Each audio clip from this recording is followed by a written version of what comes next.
ya. Eh, 3 SKS, prerequisite-nya adalah Statmat 1. Jadi Statmat 1 itu Anda sudah pernah mengambil, which is lulus atau tidak lulus. Tapi harapannya mudah-mudahan sudah lulus semua, yes? Nah, lalu di sini seperti biasa, aduh kegedean, kecilin dulu.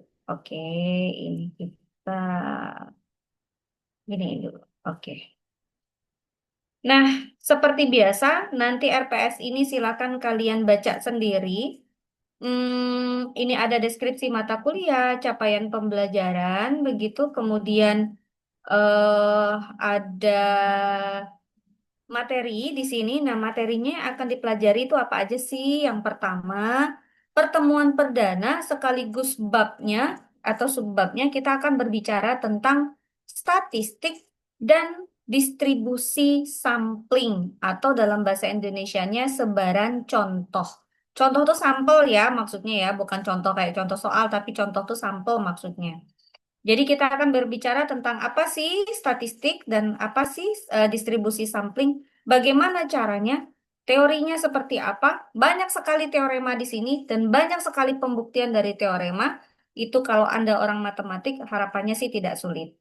Lalu pertemuan berikutnya, bab berikutnya kita akan membahas tentang point estimation atau pendugaan titik menggunakan silabus minimum, yaitu hanya dua metode pendugaan parameter dari populasi yang kita gunakan di sini, yaitu yang pertama metode momen yang akan dikenalkan ke Anda dan juga maximum likelihood atau kemungkinan maksimum metodenya. Kemudian bab berikutnya kita akan membahas tentang kriteria mengevaluasi penduga parameter. Ada beberapa kriteria-kriteria yang kita pilih, yang kita gunakan untuk memilih parameter mana yang akan lebih baik daripada parameter yang lain apabila parameter itu lebih dari satu parameter populasinya. Bisa dengan kriterianya ketakbiasan atau unbiased parameter, lalu kriteria kuadrat tengah Galat. Jadi kita lihat dari kuadrat tengah Galat atau mean square error yang paling kecil. Jadi kita nanti pasti ada comparison. Lalu kita akan lihat dia berdasarkan batas bawah Cramer-Row. Jadi penduga terbaiknya berdasarkan indikator batas bawah Cramer-Row. Apakah eh, apa namanya variansi dia apa namanya prinsip kerjanya adalah varians. Apabila variansnya sudah mencapai had bawah atau atau batas bawah atau lower bound, maka kita katakan itu adalah penduga yang terbaik. Kemudian kita juga bisa melihatnya dari kriteria efisiensi relatif dari suatu penduga terhadap penduga lainnya. Nah, kemudian kita akan berbicara tentang sufficient statistics atau statistik cukup. Jadi nanti kita akan mengenalkan ada metodenya berdasarkan teorema faktorisasi untuk melihat apakah suatu peubah acak itu mana statistik cukupnya. Kemudian nanti kita akan lihat sifat-sifat dari statistik cukup. Lalu kita akan membicarakan, nah ini ya, jadi kita akan masuk dulu ke statistik cukup, baru kita balik lagi ke atas. Ada kriteria penduga parameter berikutnya yaitu berbasis dengan sifatnya adalah UMFU, Uniformly Minimum Variance Unbiased Estimator. Jadi adalah penduga tak bias terbaik, seragam. Kemudian nanti kita akan membahas tentang eksponensial class atau keluarga eksponensial. Lalu kemudian kita akan mencoba melakukan penentuan statistik cukup berdasarkan keluarga eksponensial. Nah, lalu setelah itu kita akan membahas tentang penduga selang atau confidence interval. Di sini kita akan melihat selang kepercayaan dengan metode pivot, nanti bisa dipakai. Lalu kemudian batas kepercayaan satu sisi dan dua sisi. Lalu kemudian kita akan lihat selang kepercayaan untuk parameter sebaran eksponensial yang biasanya nanti dilarikan ke distribusi chi-square. Lalu kita akan membahas tentang metode pivot tadi itu. Nah, kemudian metode pivot ini sebetulnya untuk mencari selang kepercayaan, tapi juga bisa nanti digunakan untuk mencari distribusi sampling dan kuantitas pivot atau besaran pivot. Terakhir yang kita akan bahas di dalam Statmat 2 adalah bab tentang hypothesis test atau uji hipotesis, di mana nanti kita akan mereview dulu tentang apa itu hipotesis sederhana, hipotesis komposit, kemudian ada critical region atau daerah kritis. Lalu kita akan berbicara tentang tipe-tipe kesalahan, ada type 1 error and type 2 error atau salah jenis satu atau juga salah jenis 2. And then kita akan berbicara tentang level of significance atau taraf nyata. Lalu kita akan berbicara tentang power function atau fungsi kuasa dan juga kita akan berbicara tentang p-value. Lalu kita akan belajar mengenai uji hipotesis untuk distribusi normal. Lalu kita akan berbicara tentang uji binomial dan uji Poisson. Lalu kita akan membahas tentang most powerful test atau uji paling kuasa. Dan kita akan berbicara tentang uniformly most powerful test atau uji paling kuasa seragam. Terakhir, di dalam statement 2, dan ini harus sampai ke sini ya, untuk kontrolnya, yaitu kita akan membahas Generalized Likelihood Ratio Test atau GLRT atau uji rasio likelihood secara general. Ini materinya kita di dalam statement 2, guys. Cukup banyak ya, dan apa namanya, eh, cukup padat begitu. Jadi mohon tolong sediakan waktu Anda khusus untuk mata kuliah ini untuk banyak latihan soal. Oke. Lalu ada banyak sekali case base di sini. Total persen bobotnya adalah 50. Jadi mohon ketika ada tugas-tugas ini nanti mohon di apa namanya dikerjakan dengan sungguh-sungguh karena bobotnya sangat besar begitu dibandingkan dengan UTS dan juga UAS. Kemudian ada kriteria kelulusan, harapannya nilai Anda harusnya semuanya lulus. Lulus kriterianya berarti nilai Anda harus minimal 56 ke atas. Kemudian tatip tadi saya sudah sampaikan, Anda harus open kamera selama proses perkuliahan kalau daring. Kalau Anda mau ke kamar kecil, maka tolong tulis di laman chat Zoom bahwa Anda lagi ke kamar kecil atau ingin izin ke kamar kecil, sama seperti proses perkuliahan luring ya. Kalau Anda mau meninggalkan kelas tentunya izin dulu kepada dosennya. Kalau misalnya Anda 3 kali dipanggil, nama Anda nanti akan dipanggil-panggil secara acak. Kalau misalnya Anda tidak menjawab, maka kami asumsikan bahwa Anda tidak hadir di dalam perkuliahan ini dan kami tulis menjadi alpha. Oke, mudah-mudahan cukup jelas untuk kontrak kuliah. And then ini dia referensi utama yang kami gunakan di dalam proses perkuliahan ini, yaitu bukunya Bain dan Engelhardt. Kemudian referensi pendukungnya sebetulnya bukan cuma ini ya, ada Hawk and Greg, ada Hawk and McKeon, kemudian ada Rosas, itu juga bisa dipakai. Kemudian kita akan pakai Casella Burger, juga kita akan pakai. Nanti di hari ini saya akan tunjukkan ada 2 buku yang kita gunakan ya, ada Bain, kemudian juga ada Casella yang saya pakai hari ini. Oke. Nah, itu dia materinya dan sesuai dengan quality controlnya kita, yaitu RPS ini juga sebagai quality control. Pertemuan perdana, sesuai dengan SOP-nya, saya sudah menjelaskan tentang RPS. Saya juga sudah menjelaskan tentang kontrak kuliah. Saya sudah menjelaskan tentang referensi daftar pustaka. Dan materi kita yang pertama, kita akan langsung masuk ke dalam materi yang yaitu statistik dan juga distribusi sampling. Di dalamnya ada distribusi T, distribusi F-Snedeker, distribusi chi-square, dan juga beberapa teorema-teorema. Dan kita akan menggunakan 2 buah buku, Casella Burger dan juga Bain Engelhardt. Mungkin itu. Selanjutnya kalian boleh baca sendiri RPS-nya sebagai kontrol. Nanti saya akan sampai dengan statistik eh, di sini keluarga eksponensial akan jadi saya akan membahas tentang keluarga eksponensial di sini dan juga statistik cukup mestinya ada di sini. Kalau nggak salah ya, statistik cukup tuh ada di sini. Jadi, oh ya di sini, ini ya ada statistik cukup, kemudian ada penduga yang bersifat umpuh, kemudian keluarga eksponensial. Oke, jadi sampai sini saya nanti mulai dari penduga selang. Jadi saya hanya berbicara tentang penduga titik saja, sampai dengan keluarga eksponensial dan kriteria penduga. Kemudian materi setelah UTS akan dilanjutkan oleh dosen berikutnya, yaitu Ibu Kori Medianingsi, insya Allah. di mana materinya mulai masuk ke dalam penduga selang, kemudian uji hipotesis itu ada di Bukhari. Jadi di Bukhari eh, kesannya hanya sedikit ya, sekitar 2 bab, sisanya ada di saya, itu ada beberapa bab. Oke, babnya lebih banyak ada di saya memang materinya.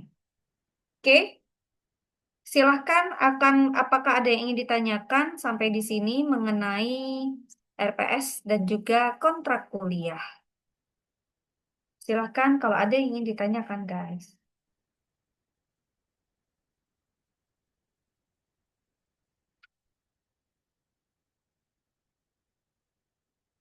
Cukup jelas? Zidan ada yang mau ditanyakan? Cukup jelas, Kak? Cukup jelas, Ibu. Oke, berarti kita bisa langsung masuk ke materi, Kak.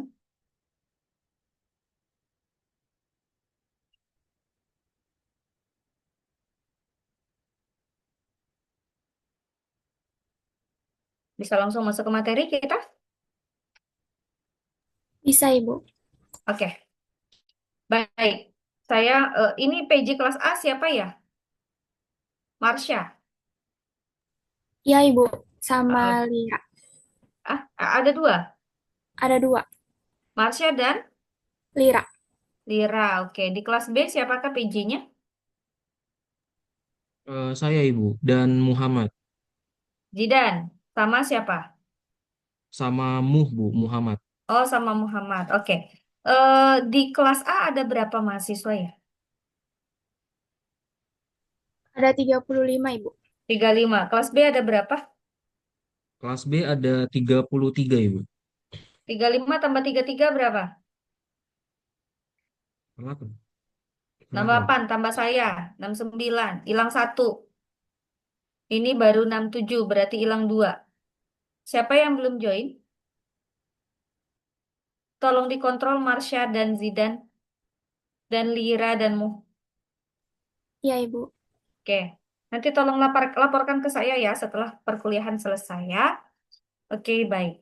Saya izin off kamera karena saya akan memaparkan materi dan mohon maaf kalau misalnya ternyata di tengah jalan saya eh, kelempar begitu karena memang laptop saya sudah sangat trouble ini kayaknya sepertinya harus dilem biru begitu.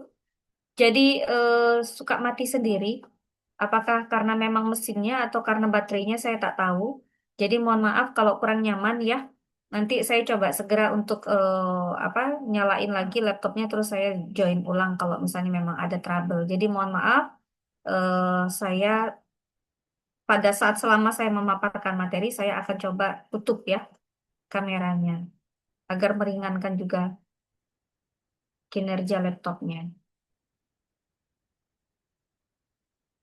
Sudah nampakkah di layar Anda? Sudah Ibu, sudah nampak. Oke. Betul.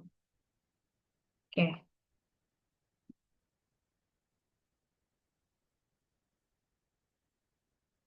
Oke, saya mulai ya, teman-teman. Jadi di sini saya akan membahas materi yang pertama. Perlukah ini di Zoom lagi atau sudah cukup besar? Cukup Bu. Oke, baik, terima kasih. Ini PPT-nya direvisi oleh teman-teman, yaitu Rahfa dan juga Danu Umbara, angkatan 2 berapa nih? 21 ya. Nah, ada beberapa PPT sebetulnya hasil karyanya mahasiswa, hasil revisinya. Jadi saya memberikan tugas itu merevisi PPT dengan harapan sambil mereka merevisi, mereka juga sambil lebih belajar lagi.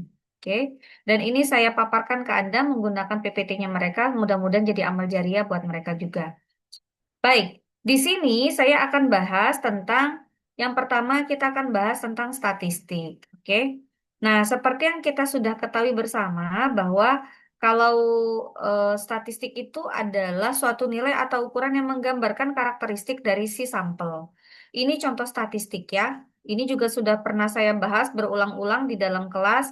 Kalau statistik itu biasanya bisa pakai simbolnya topi, topi, topi, topi, atau dia ada padanannya. Misalnya parameternya mu, maka statistiknya adalah X bar. Parameternya adalah sigma untuk simpangan baku, maka statistiknya adalah S. Sigma kuadrat untuk ragam, untuk parameter populasi, maka untuk sampel itu simbolnya adalah S kuadrat.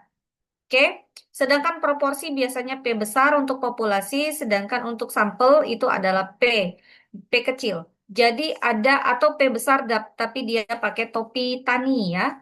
Nah, ini adalah statistik. Selanjutnya, kalau di dalam statistika, berarti statistik itu apa? Statistik itu adalah suatu fungsi dari peubah acak yang biasanya kita nyatakan dalam bentuk fungsi begini, T besar ataupun T kecil, buka kurung X1 sampai dengan Xn, artinya dia merupakan fungsi dari X1, X2, X3, X sampai dengan Xn, artinya dia merupakan fungsi dari peubah acak.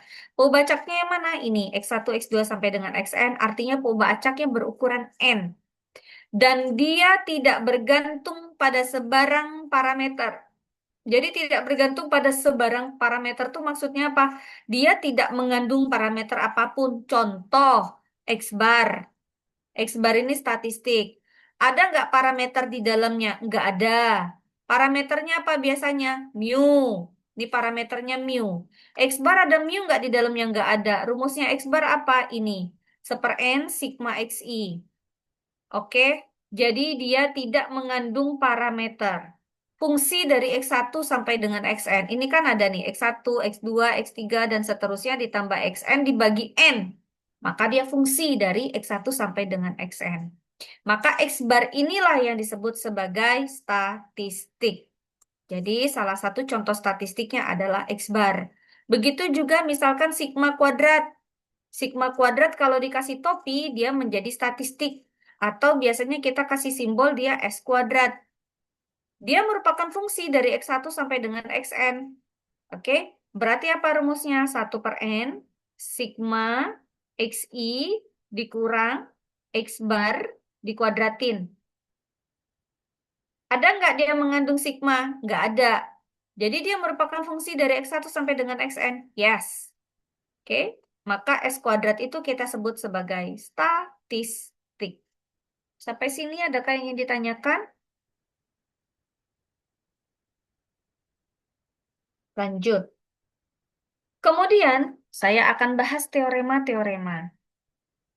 Teorema-teorema di sini, yang pertama, saya belum masuk ke distribusi samplingnya banget ya. Saya hanya recall-recall dulu materinya, tapi dikaitkan dengan tentu saja materinya kita. Misalnya X1 sampai dengan Xn, ini merupakan sampel acak. Oke, kemudian di sini dikasih tahu bahwa ekspektasi dari X itu adalah mu. Varians dari X itu katakanlah dari merupakan sigma kuadrat. Artinya X1 sampai dengan X2 sampai dengan Xn ini dia berdistribusi katakanlah normal mu sigma kuadrat. Nah, lalu di sini artinya nanti kalau saya punya X bar itu katakanlah suatu fungsi dari variabel acak X1 sampai dengan Xn atau variabel atau fungsi dari sampel acak, maka X bar ini memiliki distribusi. Nah, ini yang akan kita bahas ya, guys. X bar itu adalah sampling, data statistik dari sampling. Jadi yang kita bahas itu hari ini tuh apa sih sebetulnya? Ini populasi. Lalu saya ngambil sebagian kecil sampel. Ini sampel nih yang kecil. Ini sampel. Nah, lalu dari sampel ini saya punya data. Dari data saya punya statistik. Statistiknya bisa saja X bar, bisa saja S kuadrat, bisa saja yang lain. Ya. Nah, terus di populasi ini saya punya parameter. Saya punya mu, saya punya sigma kuadrat, saya punya tau, saya punya P besar, saya punya N besar, banyak ya, parameternya ada banyak. Nah, yang dikerjakan di pertemuan hari ini adalah bahwa di dalam populasi ini kita punya sampel acak. kita punya parameter populasi. Saya tahu distribusi dari si sampel acak, dari si populasi ini, dari si parameter. Saya tahu. Nah, tapi ketika saya ngambil sampel, lalu dari sampel itu saya menghitung statistiknya, saya mau tahu distribusi dari si statistik ini. Apa sih distribusi atau sebaran dari X bar? Nah, awalnya kan saya taunya populasi saya ini, bahwa suatu populasi di mana X itu variabel acaknya berdistribusi normal dengan rata-ratanya mu, variansinya adalah sigma kuadrat. Nah, lalu kalau saya ngambil sampel, lalu saya hitung statistiknya, saya dapat X bar. X bar ini distribusinya apa?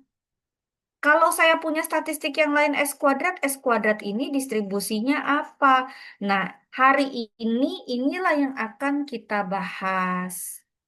Oke, jadi kalau Anda mau tahu tujuan pembelajarannya, ini adalah tujuan pembelajaran utamanya yang ada di pertemuan kita perdana yang diberi nama distribusi sampling. Jadi, kalau kita punya suatu poba acak memiliki distribusi tertentu, lalu kemudian kita ngambil sampel dari distribusi tersebut, dari populasi distribusi tersebut, lalu saya hitung statistiknya, lalu saya harus mau tahu distribusinya apa dari si samplingnya, dari statistik samplingnya, maka hari ini adalah cara kita mengerjakannya. Itu kita mau tahu distribusinya apa. Oke, lanjut. Ada yang nggak tahu datangnya dari mana bahwa ekspektasi X bar ini adalah mu dan varians dari X bar ini adalah sigma kuadrat per N. Adakah? Adakah yang nggak tahu datangnya dari mana? Atau lupa? Haji Saka tahu? Kayaknya lupa deh, Bu. Waktu itu pernah, cuman agak lupa deh kayaknya. Oke, Fatin?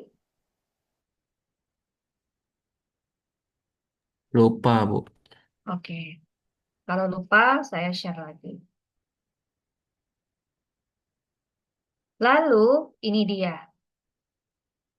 Mudah-mudahan sudah terlihat ya. Jadi, kalau misalnya X itu berdistribusi normal, mu sigma kuadrat. Mu di sini kita tahu Ani sebagai apa? Ekspektasi dari X. Dari perubahan acak X yaitu mu. Lalu varians ini sigma kuadrat, ini berarti varians dari si X. Oke, variansnya adalah sigma kuadrat. Lalu saya ngambil sampel. Saya ngambil sampel, lalu habis itu saya hitung statistiknya, yaitu X bar. Saya mau tahu distribusi dari si X bar. Maka saya harus cari. Nah, dijamin dulu oleh teorema, katanya kalau misalnya X berdistribusi normal mu sigma kuadrat, maka ekspektasi dari X barnya adalah mu, varians dari X barnya adalah sigma kuadrat per M. Datangnya dari mana? Dari sini. Ini pembuktiannya.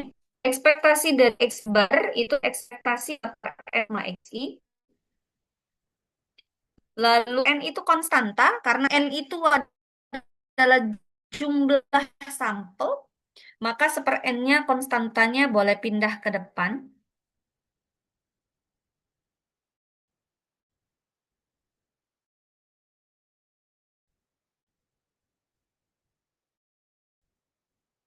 Lalu dari sampai sini clear? Clear nggak sampai sana?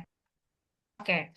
Nah, lanjut, kemudian seper N-nya tetap di depan, lalu ekspektasi dari X1 ditambah X2 ditambah X3 sampai dengan ditambah Xn, ini boleh kita pecah-pecah menurut si properties atau sifat-sifat dari si ekspektasi. Maka dapat kita tuliskan menjadi ekspektasi X1 ditambah ekspektasi X2 ditambah dan seterusnya sampai dengan ditambah ekspektasi Xn. Lalu, karena kita punya kalau X itu berdistribusi normal, ada sifat yaitu asumsinya IID. Identik, independen. Identik. Identik maksudnya apa, Bu? Kalau ekspektasi, ini kan kalau X itu berdistribusi normal mu sigma kuadrat. Berarti ekspektasi dari X itu adalah mu. Kalau dia identik, identik kan berarti sama ya, kayak orang kembar gitu. Maka ekspektasi dari X1 itu adalah mu. Ekspektasi dari X2 itu juga mu. Ekspektasi dari X3 mu juga. Ekspektasi dari Xn mu juga. Oke, karena dia IID ini tadi identik. Maka ini mu ditambah mu sebanyak berapa kali? N kali. Maka hasilnya ini adalah N kali mu. Dikali 1/N, maka hasilnya adalah mu. Maka terbukti bahwa ekspektasi dari X bar adalah sama dengan mu. Sampai sini adakah yang ingin ditanyakan? Cukup jelaskah? Izin bertanya, Ya, oke? itu kan ditulis datanya IID ya Bu, cuman tadi di teoremanya nggak disebutin IID, itu berarti IID itu asumsi yang nggak ditulis di Kok teoremanya suaranya atau kecil banget, Ki? Maaf, saya nggak denger, Ki. Gimana? Ya, oh ya ditulis di sebentar ide Bu, gimana, Ki? udah jelas belum? Oke, jelas. Ya, di situ kan ditulis datanya IID, cuman di teoremanya tadi nggak ada. Berarti itu IID asumsi yang nggak ada di teoremanya, atau kalau syarat cukup teoremanya terpenuhi datanya pasti IID. Oh iya, terima kasih. Biasanya memang di teoremanya ini tidak dituliskan, tapi memang sebagai syarat cukupnya kalau misalnya suatu apa kita kita punya suatu pembacak mengikuti suatu distribusi tertentu, biasanya sudah jelas kalau sampel acak itu punya asumsi dia saling bebas dan juga identik. Berarti asumsi umumnya tuh emang IID ya Bu. Betul. Terima kasih Bu. Makasih Rizky. Lanjut ya. Nah, kemudian varians dari X bar. Varians dari X bar ini berarti varians dari 1/n sigma XI. Sama ya, karena X bar itu kan adalah 1/n sigma XI. Lalu, sifat dari varians, kalau si ekspektasi 1/n-nya pindah langsung ke depan. Tapi kalau varians, menurut propertiesnya, sifat-sifat karakteristik dari varians, si konstantanya ini boleh pindah ke depan tapi dikuadratkan. Jadi yang dikuadrat itu bukan cuma di bawah ya, sebetulnya dia kuadratnya mestinya tuh di depan di sini nih. Nah, begitu mestinya 1/n dikuadratkan. Cuma dia sudah jadi aja begini. Jadi 1/n kuadrat. Oke, mudah-mudahan clear. Lalu varians dari X1 ditambah X2 ditambah X3 dan seterusnya sampai dengan ditambah Xn. Lalu, nah di varians ini yang paling agak tricky gitu ya. Jadi konsepnya harus ada nongol di sini. Idenya harus ditongolkan di sini. Idenya harus dinongolin di sini. Nah, di atas tanda sama dengannya ditulis IID. Mengapa demikian? Anda harus tahu kalau misalnya di DI mati kutu kita. Kalau asumsinya tidak dituliskan ide di sini. Karena apa? Bahwa kalian harus ingat ada yang namanya covariance antara X sama Y. Oke. Kalau misalnya covariance antara X sama Y itu adalah nilainya 0, maka X dan Y itu bersifat saling bebas. Oke. Jadi, kalau begitu, varians X1 ditambah X2 maka akan sama dengan varians X1 ditambah varians X2 ditambah 2 covarians X, Y. Tapi, atau dikurang ya, eh, maka dia karena covariance-nya sama dengan 0, dia saling bebas, maka covariance-nya nggak ada lagi. Nah, di sini semua covariance-nya nggak ada. Kenapa? Karena sudah dikunci dengan asumsi IID. Kalau nggak gimana Bu ini? Wah, panjang ceritanya. Nggak kelar kita ini. Nanti akan ketemu covariance X1, X2, ditambah covariance X1, X3, ditambah covariance X1, X4, ditambah covariance X1 sampai dan seterusnya sampai dengan Xn, ditambah covariance X2 dengan X3, ditambah covariance X2 sampai dan seterusnya sampai dengan Xn, terus saja begitu sampai dengan covariance Xn min 1, Xn, saking banyaknya. Oke. Tapi karena kita kunci dengan IID, maka kovariansnya semuanya sama dengan nol karena asumsinya X1, X2, X3, X4 sampai dengan Xn dia saling bebas. Identik independen. Ada di kunci independen di sana. Lalu, karena kita tahu di sini kalau X mengikuti distribusi normal mu sigma kuadrat, maka varians dari X-nya adalah sigma kuadrat. Karena dia identik, maka varians dari X1-nya adalah sigma kuadrat, varians dari X2-nya juga sigma kuadrat, dan seterusnya varians dari Xn itu juga sigma kuadrat. Sigma kuadrat ditambah sigma kuadrat dan seterusnya sebanyak n kali, maka hasilnya adalah n dikali sigma kuadrat. Di depan dikali seper n kuadrat, maka hasilnya adalah sigma kuadrat per n.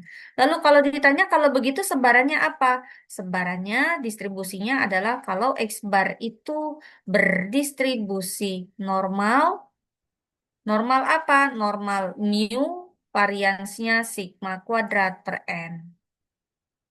Nah, ini yang dijamin oleh si teorema dan kita sudah buktikan. Bu, tahu dari mana, Bu, kalau dia juga distribusinya normal?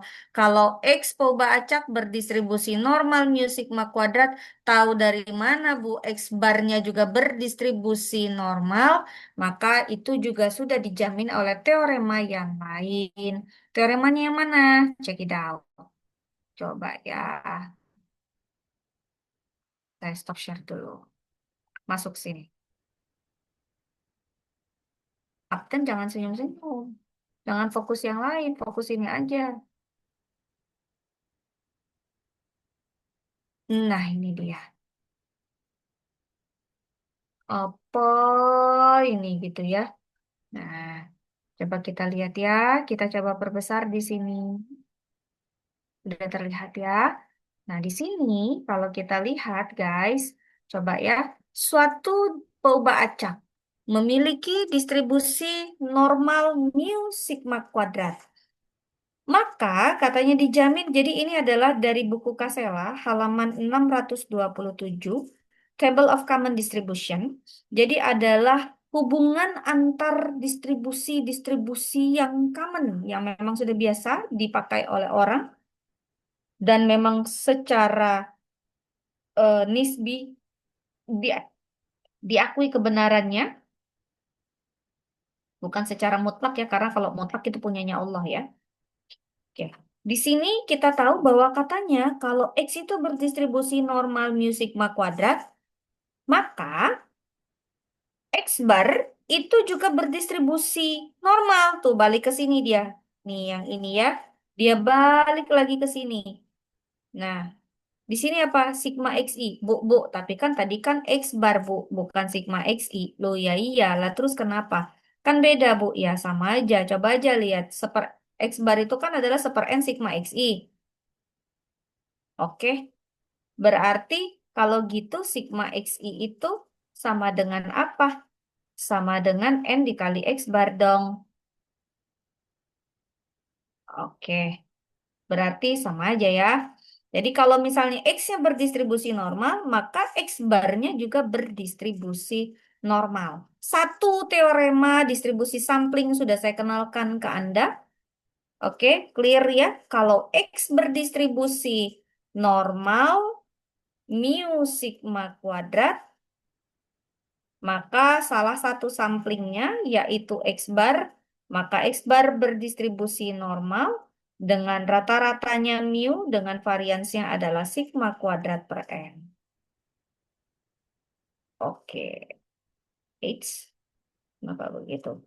Kemana dia? Oke, ya. Sampai sini ada yang mau ditanyakan? Materi kita Satu teorema sudah saya berikan ke Anda. Lanjut. Ada yang mau tanya nggak sampai sini dulu? Atau di tabel?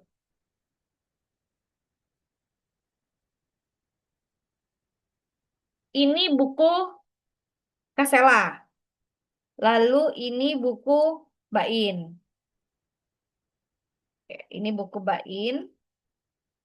Oke, ini tadi teorema yang saya sudah berikan ke Anda. Apa itu statistik? Lalu ada contoh dari statistik tadi, sudah saya jelaskan juga. Lalu ada teorema 821, ini yang tadi saya sudah jelaskan ke Anda, bahwa kalau misalnya suatu pembacak berdistribusi normal, mu sigma kuadrat, maka katanya ekspektasi dari X barnya mu, varians dari X barnya adalah sigma kuadrat per N. Oke, sampai sana silakan apakah ada yang ingin ditanyakan? Kalau dia merupakan sampel proportion, jadi proporsi sampel, maka misalnya proporsi sampel itu P topi itu adalah Y per N, maka kita punya ekspektasinya adalah P, variansnya adalah P kali Q per N.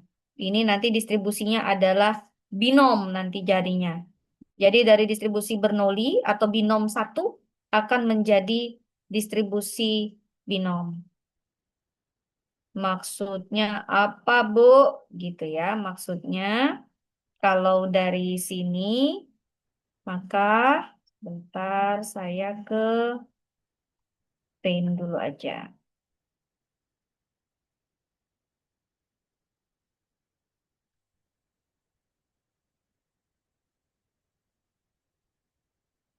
Paintnya nampakkah?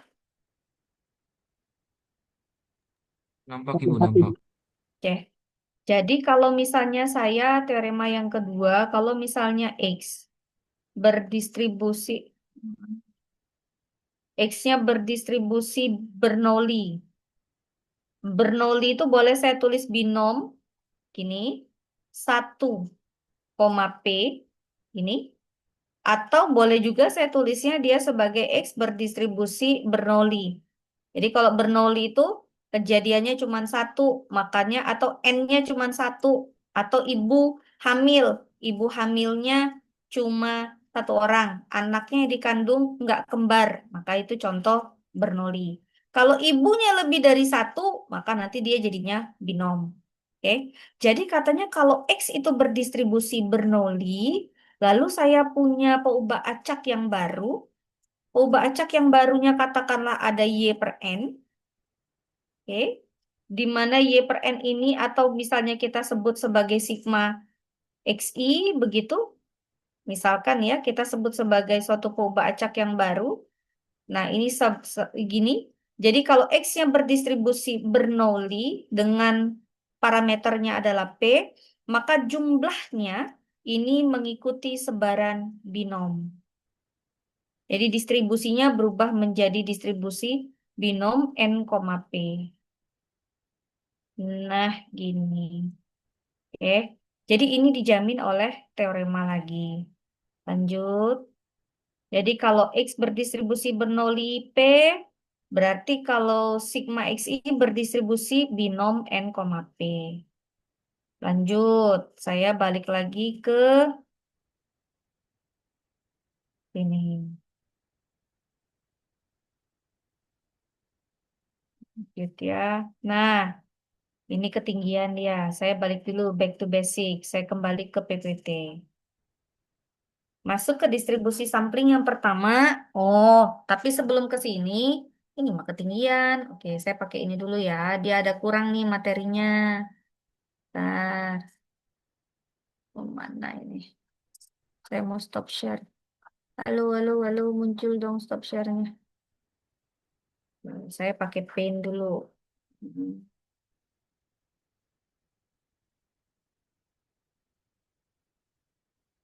Ini, sudah muncul belum?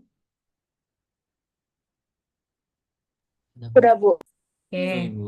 ini adalah saya sebut sebagai contoh 1. dari teorema ya. Jadi semuanya bergeraknya dari teorema. Nanti Anda nggak boleh lupa materi ini karena materi ini akan kita panggil terus-terusan sampai kuliah di pertemuan terakhir. Jadi distribusi sampling ini salah satu modal utama Anda di dalam StatMat 2. Lanjut. Saya punya X berdistribusi normal. Mu sigma kuadrat. Oke. Lalu di sini saya punya katakanlah Pobacak yang baru. Pobacak yang baru itu saya menggunakan central limit theorem. Oke. Kata central limit theorem, kalau saya punya Pobacaknya itu X, lalu kata central limit theorem, teorem apa ya? Teorema limit pusat ya. Kalau teorema limit pusat katanya apa? Pobacaknya dikurang dengan parameter lokasinya. Parameter lokasinya apa? Nih, Bu. Mu, oke, good, nice. Terus dibagi dengan parameter skala, tapi akar. Dibagi dengan akar dari Sigma kuadrat.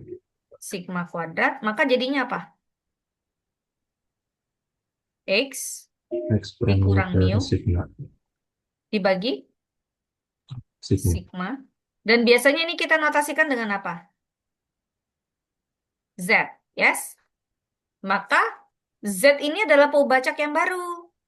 Oke, distribusi sampling ya. Kalau tadi Pobacak yang barunya X bar gitu ya. Nih yang ini tadi X bar, ini tadi sigma XI. Misalkan lah jadi gini. Berarti misalkan si sigma XI ini adalah T gitu, maka T sama dengan sigma XI. Ini Pobacak yang baru, maka dia berdistribusi binom dengan N, P gitu ya. Nah, biasanya begini simbolnya. Lanjut, kalau ini Z berarti Z berdistribusi normal apa guys? Normal berarti Normal 0, 1 gitu. Dijamin ini oleh teorema. Jamin. Dibuktikan? Mesti dibuktikan gitu ya. Terus gimana caranya? Saya ke sini. Saya kembali ke ini. Nah, jadi bikin bagan ini nggak sembarangan ya guys. Semuanya ada teorema. Enak aja kalau sembarangan ya, nggak boleh sembarangan. Nih, kembali ke sini. Jika X berdistribusi normal mu sigma kuadrat, maka kalau saya gunakan central limit theorem, di mana pooba acaknya itu X, dikurang dengan parameter lokasi, dibagi dengan akar dari parameter skala, yaitu X dikurang mu dibagi sigma, maka dia berdistribusi normal baku 0,1. Sebaliknya, kalau distribusi normal baku, lalu saya buat dia menjadi Poba acak yang barunya mu ditambah A dikali X, maka dia akan kembali menjadi distribusi normal umum. Sampai sana, ini adalah teorema kedua. Sampai situ oke? Aman ya? Mestinya sih aman. Lanjut. Saya kemana ya? Di sini tuh ada, tapi di mana? Apa di atas ya? Enggak ya. Hmm, oke. Oke, baiklah. Kalau tidak ada, saya lanjut lagi dulu. Berarti saya pakai si pen lagi. Eh, pakai pen lagi. Berikutnya, yang ketiga. Tadi katanya apa? Kalau misalnya X berdistribusi normal, mu sigma kuadrat, ya kan? Lalu misalkan saya punya X bar. X bar tadi menurut teorema berdistribusi apa? Normal, rata-ratanya Mil. mu. Variansinya Sigma Sigma kuadrat per N. sigma kuadrat per N. N. Oke. Menurut teorema limit pusat, central limit theorem, maka kalau peubah acaknya itu adalah X bar, dikurang parameter lokasinya apa? Mu. Mu. Dibagi dengan parameter skalanya diakarkan, berarti akar dari apa? Sigma kuadrat per N. Oke. Berarti dapatnya apa? X bar dikurang mu dibagi sigma per N atau sigma per akar N. Begini. Benar ya? Dan dia berdistribusi apa nih? Itu kita bisa sebut dia sebagai apa? Z. Dia berdistribusi apa, guys? Normal baku. Oke. Jadi kalau misalnya X-nya berdistribusi normal, mu sigma kuadrat, X bar-nya berdistribusi normal, mu sigma kuadrat per N, distribusi samplingnya. Maka kalau menggunakan central limit theorem, X bar dikurang mu dibagi sigma per akar N, maka dia juga mengikuti distribusi normal baku. Lanjut. Saya belum kelar ini. Keempat, teorema yang keempat. Teorema keberapa nih? 5 mestinya. Tadi 1 sudah di sana ya tadi. Ini teorema yang kedua binom. Ini teorema yang ketiga. Ini teorema yang keempat. Oke, ini teorema kelima. Misal gini, saya punya Z. Tadi Z-nya berdistribusi apa, guys? Normal. Baku. Normal baku 0,1. Lanjut. Kalau Z itu saya kuadratkan, maka saya dapatnya apa, guys? Z kuadrat berarti berdistribusi apa? Z kuadrat itu berarti apa ya? Z kuadrat itu berarti sama dengan X dikurang mu dibagi sigma. Saya kuadratin. Apa distribusinya dia? Suatu peubah acak X, tadi asalnya mana ya? Di sini tuh nggak ditulis. Oh, ini saya cut dulu kali ya. Ini saya cut dulu.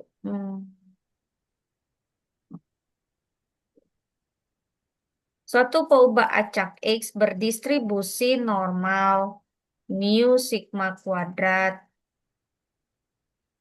Lalu saya sudah buktikan ekspektasi dari si X dari soal ini berarti ekspektasi X itu adalah mu. Lalu varians dari X itu adalah sigma kuadrat. Lalu tadi sudah kita buktikan kalau misalnya kita punya X bar ini adalah sampling, statistik dari samplingnya, dari populasi, yaitu 1/n sigma XI. Berarti kita punya ekspektasi dari X bar adalah mu, dan varians dari X bar itu adalah sigma kuadrat per N. Ini ya perolehan kita tadi. It's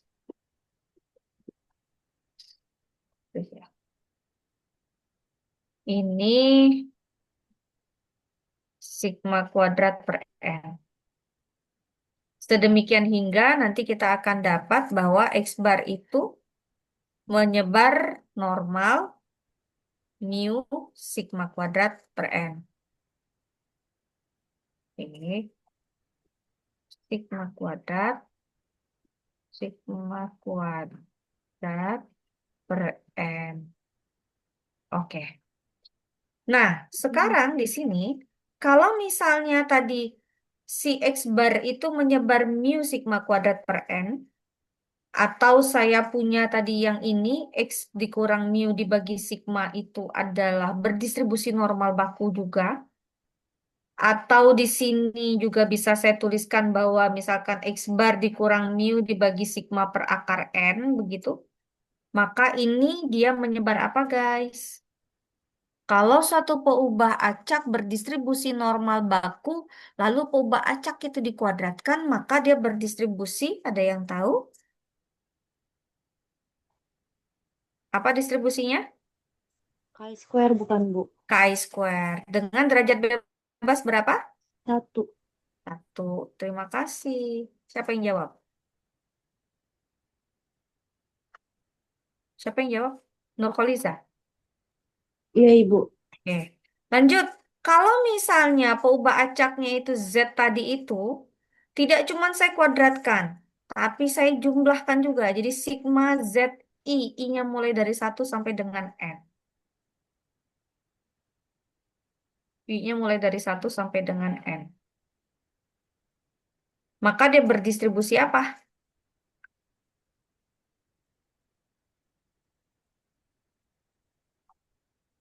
Chi-square dengan derajat bebas N, Bu. N. Terima kasih. Yes. Thank you. Ada yang mau ditanyakan sampai situ? Silakan. Ini akan kita pakai terus-terusan sampai selesai materi Statmat 2 dan seterusnya ya. Jadi ini adalah ruhnya dari statistik nih, distribusi sampling. Ibu, Yes. nanti yang bagannya itu bisa di-share nggak, Bu?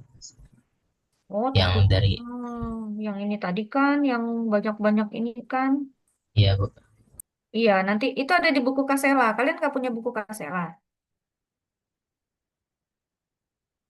Nih, nggak punya buku Kasela ya? Nanti saya kirim ya.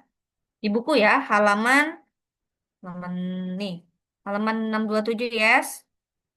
Oke. Nah, yang barusan saya sebut tuh kemana? Yang mana? Yang mana? Yang ini. Nah, jadi kalau saya punya normal baku, Z tadi saya kasih simbol, di sini Z, lalu Z-nya saya kuadratkan, lalu tapi kalau di sini saya bukan, dia pakainya X ya. Misalkan ini X yang berdistribusi normal baku, lalu X itu saya kuadratkan, lalu saya jumlahkan, berarti ini sigma XI kuadrat, maka dia berdistribusi apa? Distribusi chi-square. Jadi saya sudah menunjukkan teorema yang berikutnya ada di sini. Jadi inilah kaitan antara si normal dan chi-square.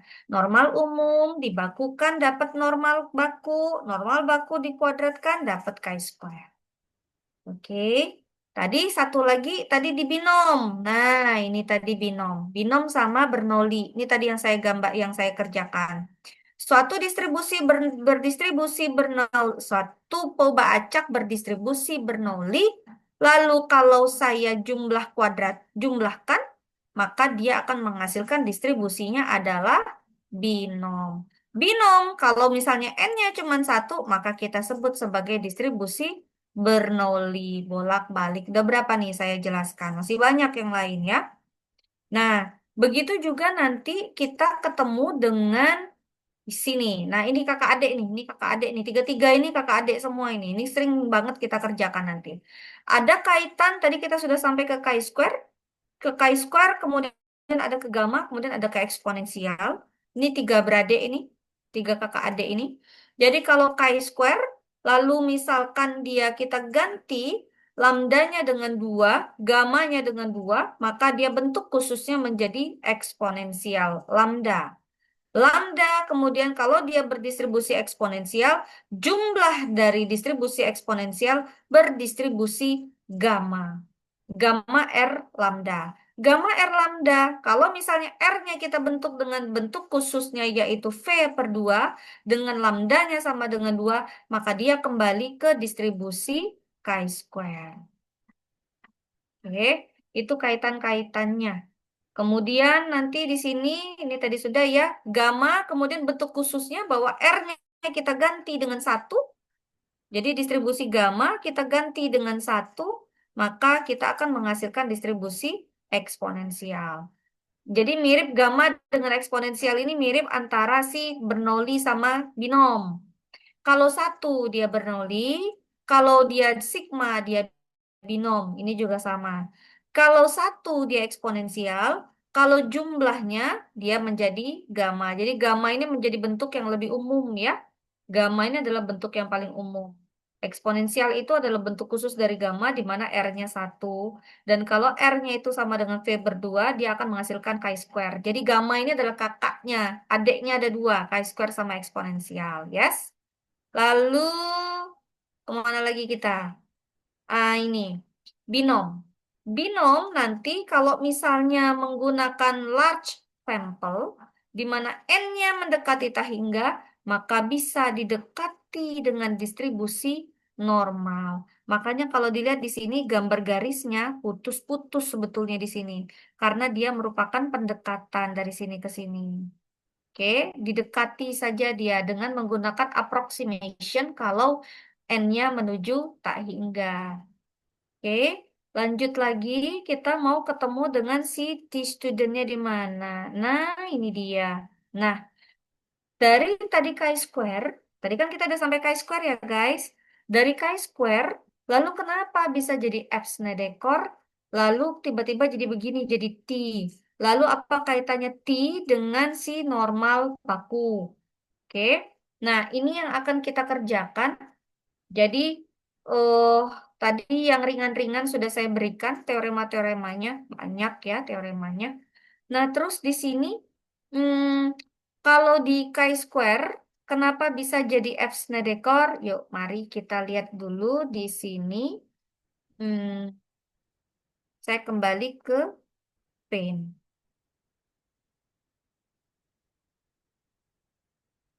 Paint-nya sudah nampakkah? Sudah, Bu. Sudah, Bu. Sudah, oke. Yang kelima nih. Tadi kan saya punya X-nya berdistribusi chi-square. Oke. Anggaplah saya punya ada dua buah poba acak. Jadi dari chi-square ke F itu saya harus punya dua poba acak. Misalnya saya punya poba acak yang pertama. Poba acak yang pertama ini dia berdistribusi chi-square. Distribusi chi-square-nya katakanlah dengan derajat bebasnya katakan V1. Oke. Lalu saya punya pobacak yang kedua. Pobacak yang kedua ini saya beri nama X2. X2 ini juga berdistribusi chi-square. Dengan katakanlah derajat bebasnya adalah V2. Oke. Nah, lalu di sini kalau kalau atau bila si poba acak yang pertama X1 ini saya bagi dengan derajat bebasnya. Derajat bebasnya adalah V1. Lalu saya sebut dia katakanlah sebagai Y1. Oke. Lalu katakanlah X2, ini saya bagi dia dengan derajat bebasnya, yaitu V2. Ini saya sebut sebagai Y2. Pobacak-pobacaknya jadi baru-baru gitu ya. Lalu berarti maka Y1 dirasiokan dengan Y2. Atau boleh saya tulis sebagai X1 dibagi dengan derajat bebasnya V1 per X2 dibagi dengan derajat bebasnya berarti V2 dijamin oleh teorema. Jadi kalau si X1 berdistribusi chi-square dengan derajat bebas V1, X2 berdistribusi chi-square dengan derajat bebas X2, maka tentu saja ini sebetulnya dua buah rasio poba acak yang sama-sama berdistribusi chi-square, maka dia akan menghasilkan distribusi F Snedekor dengan derajat bebas yang ada di numerator, koma derajat bebas yang ada di denumerator, pembilang dan penyebut. Oke, itu dijamin oleh si teoremanya. Jadi kata teoremanya dua buah peubah acak yaitu X1 dan X2 sama-sama berdistribusi chi-square. Kalau dua buah peubah acak berdistribusi chi-square, maka dia akan berdistribusi F Snedekor dengan derajat bebas yang ada di pembilang dan koma derajat bebas yang ada di penyebut. Di mana kita menemukan ini? Tabel ANOVA. Sudah ketemu dengan ANOVA kalian kan? Sudah ketemu ANOVA kan? Sudah, Iya, Bu. Oke, ingat ANOVA, ANOVA-nya di mana yang kalian dapat? Regresi. Ada regresi, ada error, ada Galat. Ini sumber keragamannya, ini source-nya. Jadi nanti di sini ada derajat bebasnya. Oke. Kok dia jadi tambah miring? Ada derajat bebas, lalu di sini ada jumlah kuadrat regresi, lalu ada kuadrat tengah. Kuadrat tengah ini berarti kuadrat tengah regresi. Kita punya KTR. KTR itu berarti jumlah kuadrat regresi dibagi derajat bebas regresi. Lalu saya punya KTG. KTG-nya itu dia adalah sama dengan jumlah kuadrat Galat. Jadi di sini ini adalah jumlah kuadrat Galat. Di sini adalah jumlah kuadrat regresi. Oke. Di sini adalah KTR. Ini adalah DBR. Di sini adalah DBG. Kemudian, ini kok galat lagi sih? Ini harusnya total ya. Ini total. Oke. Ini total. Oke. Lalu jumlah kuadrat Galat dibagi dengan derajat bebas Galat. Berarti di sini adalah KTG. Gitu kan? Kalau di ANOVA. Lalu di sini saya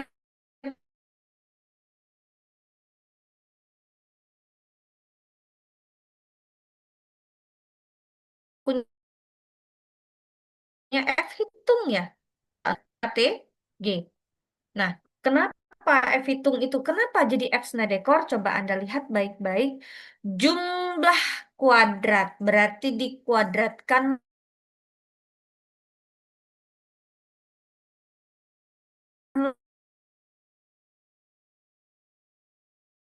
lalu dijumlahkan derajat bebasnya.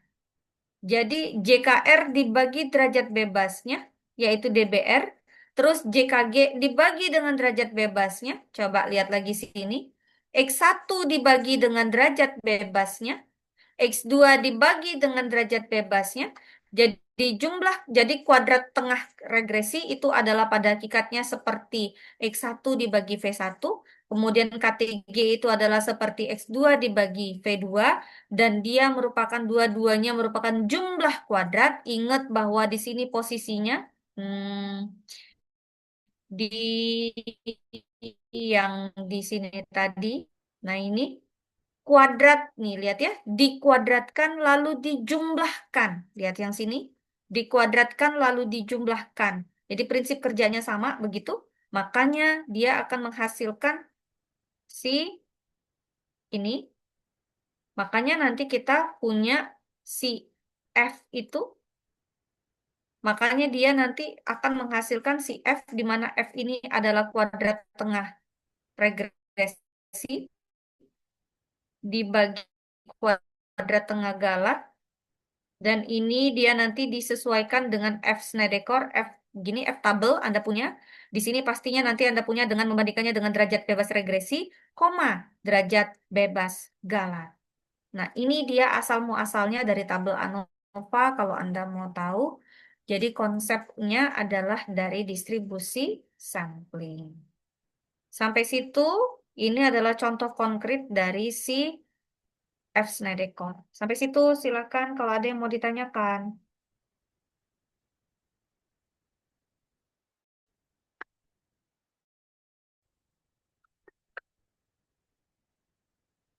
Oh, saya kering banget ya.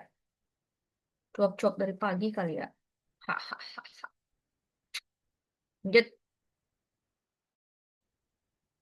Saya ke sini. Oke. T-student. Nah, saya tadi sudah masuk ke yang lumayan ringan lah ya. Ternyata ringannya begitu ya. Lanjut ke T-student. Nah, T-student ini Anda tahu bahwa distribusi T-student ini menyerupai distribusi normal. Apa bedanya? Dia menjadi sedikit lebih landai aja. Jadi ke 1000 sama gini. Misalnya yang atas, nah T student itu tuh yang bawah, yang dia agak lebih landai. Jadi distribusi T student menyerupai distribusi normal tapi dia lebih landai. Kapan pakai? Eh, kapan dipakai? Kapan? Kalau pada saat varians dari populasinya unknown atau tidak diketahui. Maka